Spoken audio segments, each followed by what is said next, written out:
Hi hello, welcome back to my channel. It's me Sangeetha. എല്ലാവർക്കും എൻ്റെയും എൻ്റെ കുടുംബത്തിൻ്റെയും advanced happy new year wishes. 2024 ഐശ്വര്യത്തിൻ്റെയും സമൃദ്ധിയുടെയും നല്ലൊരു വർഷമാവട്ടെ എന്ന് ഞാൻ പ്രാർത്ഥിക്കുകയാണ്. അപ്പോൾ ഇന്നത്തെ റെസിപ്പി ഒരു വെജിറ്റേറിയൻ റെസിപ്പിയാണ്.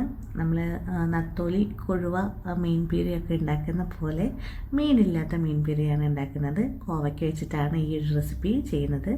എങ്ങനെയാണ് ഉണ്ടാക്കുന്നത് എന്നുള്ളത് നോക്കാം. കോവയ്ക്ക മീൻ പീര ഉണ്ടാക്കാൻ വേണ്ടിയിട്ട് ഞാനൊരു 20 കോവയ്ക്ക എടുത്തിട്ടുണ്ട്. ഇത് വളരെ മൂപ്പ് കുറഞ്ഞിട്ട് കളറൊന്നും ചേഞ്ച് ചെയ്യാത്ത, പുളിയൊന്നും വയ്ക്കാത്ത നല്ല ചള്ള് കോവയ്ക്കാണ് എടുത്തിരിക്കുന്നത്. അതാണ് നമുക്ക് വേണ്ടത് കേട്ടോ ഈ മീൻ പീര ഉണ്ടാക്കാൻ വേണ്ടിയിട്ട്. ഇത് നമുക്ക് ഇതുപോലെ 4ആയിട്ടൊന്ന് കട്ട് ചെയ്തിട്ടെടുക്കണം. കാരണം കൂടുതലാണെങ്കിൽ നിങ്ങൾക്ക് 8ആയിട്ട് കട്ട് ചെയ്തിട്ടെടുക്കാം, കുഴപ്പമൊന്നുമില്ല. ഞാനിവിടെ 4ആക്കിയിട്ട് ഇതുപോലെ എല്ലാതും നീളത്തിൽ അരിഞ്ഞെടുക്കുന്നുണ്ട്. നമ്മൾ കൊഴുവയൊക്കെ പോലെ ഒന്ന് തോന്നിക്കാൻ വേണ്ടിയിട്ടാണ് നീളത്തിൽ അരിഞ്ഞെടുക്കുന്നത്. ഇത് നമ്മൾ ഫ്രൈ ചെയ്യണം. അപ്പോൾ അതിനായിട്ട് ചെറിയൊരു മാരിനേഷൻ കൊടുക്കാം. 1 ടീസ്പൂൺ മുളക് പൊടി, ഏകദേശം ഒരു 1/4 ടീസ്പൂൺ മഞ്ഞൾപ്പൊടി, പിന്നെ വേണ്ടത് ആവശ്യത്തിനുള്ള ഉപ്പാണ്. ഉപ്പ് ചേർത്ത് കൊടുക്കാം. ഉപ്പ് ചേർത്തതിന് ശേഷം നമുക്കിത് നന്നായിട്ടൊന്ന് മിക്സ് ചെയ്യാം. കൈ വെച്ചിട്ട് മസാല എല്ലാ രീതിയിലും, എല്ലാ ഭാഗത്തേക്കും, എല്ലാ കോവക്കയിലേക്കും ആവുന്ന രീതിയിൽ നന്നായിട്ടൊന്ന് ഇവൻലി നമുക്കിതുപോലെ മിക്സ് ചെയ്ത് മാരിനേറ്റ് ചെയ്യാം. ഇത് നമുക്കൊരു 5 മിനിറ്റ് റെസ്റ്റ് ചെയ്യണമെങ്കിൽ റെസ്റ്റ് ചെയ്യാം. ഒട്ടും സമയമില്ലെങ്കിൽ റെസ്റ്റ് ചെയ്യേണ്ട ആവശ്യമൊന്നുമില്ല, കുഴപ്പമൊന്നുമില്ല കേട്ടോ. അപ്പോൾ തന്നെ നമുക്ക് ഫ്രൈ ചെയ്തെടുക്കാവുന്നതേ ഉള്ളൂ. ഇനി നമുക്ക് ഇതിലേക്ക് ഒരു ചെറിയൊരു പീസ് കുടംപുളിയാണ് ചേർക്കുന്നത്. കുടംപുളി ഇല്ലെങ്കിൽ വാളംപുളി ആയാലും മതി. ചെറിയൊരു പീസ് മതി. നമ്മൾ മീൻ പീര ആയ കാരണം കൊണ്ട് ആ ഒരു ഫ്ലേവർ കിട്ടാൻ വേണ്ടിയിട്ടാണ്. ഇത് നമുക്ക് കുറച്ച് വെള്ളത്തിലൊന്ന് സോക്ക് ചെയ്ത് വയ്ക്കാം. ഞാനിവിടെ 5 മിനിറ്റിന് ശേഷമാണ് ഫ്രൈ ചെയ്യുന്നത്. ഒരു കടായി വെച്ചിട്ടുണ്ട്. ഇതിലേക്ക് 2 ടേബിൾ സ്പൂൺ വെളിച്ചെണ്ണ ചേർത്ത് കൊടുക്കാം. കുക്കിംഗ് ഓയിൽ വേറെ ഒന്നും ഉപയോഗിക്കരുത്, വെളിച്ചെണ്ണയാണ് ഉപയോഗിക്കേണ്ടത്. കാരണം ഇതൊരു നാടൻ റെസിപ്പിയാണ്. വെളിച്ചെണ്ണ നന്നായിട്ട് മെൽട്ടായി നന്നായിട്ട് ചൂടായിട്ട് വരുമ്പോൾ നമുക്ക് ഇതിലേക്ക് കോവയ്ക്ക ഇട്ട് കൊടുക്കാം. കൈ വെച്ചിട്ട് ഇതുപോലെ പെറുക്കി ഇടണം. അല്ലെങ്കിൽ എന്താണെന്ന് വെച്ചിട്ടുണ്ടെങ്കിൽ വെള്ളമെങ്ങാനുണ്ടെങ്കിൽ പൊട്ടിത്തെറിക്കും. അത് കാരണം കൊണ്ടാണ്. അപ്പോൾ ഞാൻ കൈ വെച്ചിട്ട് മുഴുവനും കോവയ്ക്കായ ഇതിലേക്ക് ഇട്ട് കൊടുത്തിട്ടുണ്ട്. ഒരുമിച്ച് നമുക്ക് ഫ്രൈ ചെയ്തിട്ടെടുക്കാവുന്നതാണ്. ഇനി ഒരു സ്പൂൺ വെച്ചിട്ട് നമുക്ക് എല്ലാ ഭാഗത്തേക്കും ഒന്ന് പരത്തിയിട്ട് കൊടുക്കാം, എല്ലാ കോവയ്ക്കായും ഫ്രൈ ചെയ്ത് കിട്ടാൻ വേണ്ടിയിട്ട്. ഇതുപോലത്തെ ചീനച്ചട്ടി പോലെയുള്ള ഈ കടായി എടുക്കണമെന്നില്ല. നമുക്ക് ഫ്രൈയിങ് പാൻ ആയാലും നമുക്ക് ഈ ഒരു റെസിപ്പി ചെയ്യാനായിട്ട് എടുക്കാവുന്നതാണ് കേട്ടോ. ഇനി കോവയ്ക്ക നന്നായിട്ടൊന്ന് ഫ്രൈ ആയിട്ട് വരണം. അത്യാവശ്യം നല്ല സോഫ്റ്റായി ഫ്രൈ ആയി വരണം. ഒരു ലോ ടു മീഡിയം ഫ്ലെയിമിൽ തീ വെച്ചാൽ മതി. കാരണം ഹൈ ഫ്ലെയിമിലൊക്കെ ആണെങ്കിൽ മസാല കരിഞ്ഞ് പോവും, കോവയ്ക്ക് നന്നായിട്ട് ഫ്രൈ ആയിട്ട് കിട്ടുകയില്ല. അപ്പോൾ ഏകദേശം ഒരു ലോ ടു മീഡിയം ഫ്ലെയിമിലിട്ട് നമ്മളത് നന്നായിട്ടൊന്ന് ഫ്രൈ ചെയ്തിട്ടെടുത്താൽ മതിയാവും കേട്ടോ. ഇനി നമുക്കിതിലേക്ക് വേണ്ട മെയിനായിട്ടുള്ള തേങ്ങ അരപ്പ് എന്താണെന്നുള്ളത് നോക്കാം.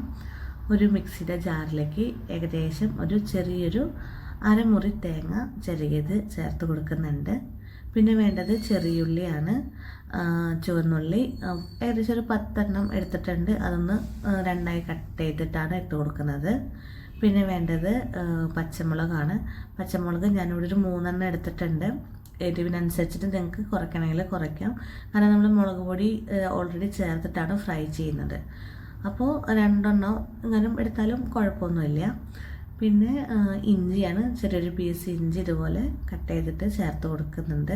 പിന്നെ വേണ്ടത് ഒരു 1/4 ടീസ്പൂൺ പെരുംജീരകമാണ്. പെരുംജീരകം കൂടി നമുക്ക് വലിയ ജീരകമാണ് ചേർത്ത് കൊടുക്കാം. ഇതിന് ഒട്ടും വെള്ളമില്ലാതെ നമുക്ക് ചതച്ചെടുത്തിട്ട് വരണം. ജസ്റ്റ് ഇങ്ങനെ പൾസ് ചെയ്തിട്ടെടുത്തു മതി. കാരണം തേങ്ങ നന്നായിട്ട് അരയേണ്ട ആവശ്യമില്ല. ഇങ്ങനെ തെരപ്പായിട്ട് അരച്ചെടുക്കുക.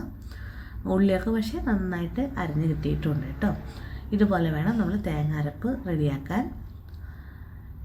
ഇപ്പോഴേ നമ്മളുടെ കോവയ്ക്ക് അത്യാവശ്യം നല്ല രീതിയിൽ ഫ്രൈ ആയി വന്നിട്ടുണ്ട്. കണ്ടില്ലേ, കളറൊക്കെ ചേഞ്ച് ചെയ്ത് സോഫ്റ്റായി നല്ല രീതിയിൽ കോവയ്ക്ക ഫ്രൈ ആയി വന്നിട്ടുണ്ട്. കണ്ടില്ലേ, എല്ലാ സൈഡും നന്നായിട്ട് മൊരിഞ്ഞിട്ടുണ്ട്. ഇനി ഇതിലേക്ക് നമ്മൾ എടുത്തു വെച്ചിരിക്കുന്ന പുളിയാണ് ചേർക്കുന്നത്. അത് വെള്ളത്തോട് കൂടിയിട്ട് തന്നെ നമ്മൾ ചേർത്ത് കൊടുക്കാം. ഇപ്പോൾ ഏകദേശം ഒരു 3/4 ഭാഗത്തോളം നമ്മളുടെ കോവയ്ക്ക വെന്തിട്ടുണ്ട്. ഇനി ഈ വെള്ളം കൂടി ചേർത്തൊന്ന് 2 മിനിറ്റ് ഒന്ന് തിളപ്പിക്കുമ്പോൾ കോവയ്ക്ക പൂർണ്ണമായിട്ടും വെന്തിട്ടുണ്ടാവും. നന്നായിട്ടൊന്ന് മിക്സ് ചെയ്യാം. ഈ വെള്ളം ഒന്ന് ചെറുതായിട്ടൊന്ന് വറ്റി വരട്ടെ. അപ്പോൾ ഇങ്ങനെ തിളയ്ക്കുമ്പോഴാണ് ആ പുളി കുടംപുളി ആയ കാരണം കൊണ്ട് ഒന്ന് പുളിയൊക്കെ ഇറങ്ങി വരുള്ളൂ. ഏകദേശം വെള്ളമൊക്കെ ഒന്ന് വറ്റി വരുമ്പോൾ നമുക്ക് ഇതിലേക്ക് തേങ്ങ അരപ്പ് ചേർത്ത് കൊടുക്കാം.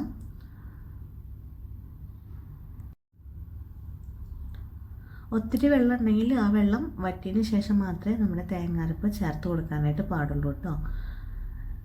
മിക്സിയിൽ നിന്ന് മുഴുവനായിട്ടും നമ്മളിതുപോലെ സ്പൂൺ വെച്ച് കോരിയെടുത്ത് ഇട്ട് കൊടുക്കണം. പിന്നെ ഇതിലേക്ക് വെള്ളമൊന്നും ഒഴിക്കേണ്ട ആവശ്യമില്ല, കാരണം ഇതൊരു ഡ്രൈ ആയിട്ടുള്ള ഒരു റെസിപ്പിയാണ്. അത് കാരണം കൊണ്ടാണ് കേട്ടോ. ഇത് നന്നായിട്ടൊന്ന് മിക്സ് ചെയ്യുക. അപ്പോൾ കണ്ടില്ലേ കറക്റ്റാണ് നമ്മളുടെ വെള്ളമൊക്കെ. ചെറിയൊരു നനവ് മാത്രം മതി നമ്മളുടെ തേങ്ങയും ആ ഉള്ളിയുടെയൊക്കെ ആ ഒരു ഇത് മാറാനായിട്ട്. ഒരു തണ്ട് കറിവേപ്പില ചേർത്ത് കൊടുക്കാം. നന്നായിട്ട് മിക്സ് ചെയ്യുക. ഇനി ഇതൊന്ന് 2 മിനിറ്റ് ഒന്ന് നമുക്ക് ആവിയിലൊന്ന് വേവിച്ചിട്ടെടുക്കണം. അതിനായിട്ട് നമുക്കൊന്ന് മൂടി വയ്ക്കുക. നന്നായി തേങ്ങാരപ്പൊക്കെ അതിൻ്റെ ആ ഒരു റോ ടേസ്റ്റൊക്കെ ഒന്ന് മാറിക്കിട്ടാൻ വേണ്ടിയിട്ടാണ്. നമുക്കത് അടച്ചു വെച്ചിട്ട് 2 മിനിറ്റ് നേരം ഒന്ന് ആവിയിൽ വേവിക്കാം.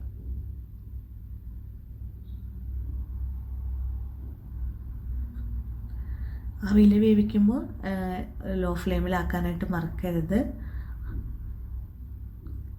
2 മിനിറ്റിന് ശേഷം നമുക്ക് തുറന്ന് നോക്കാം.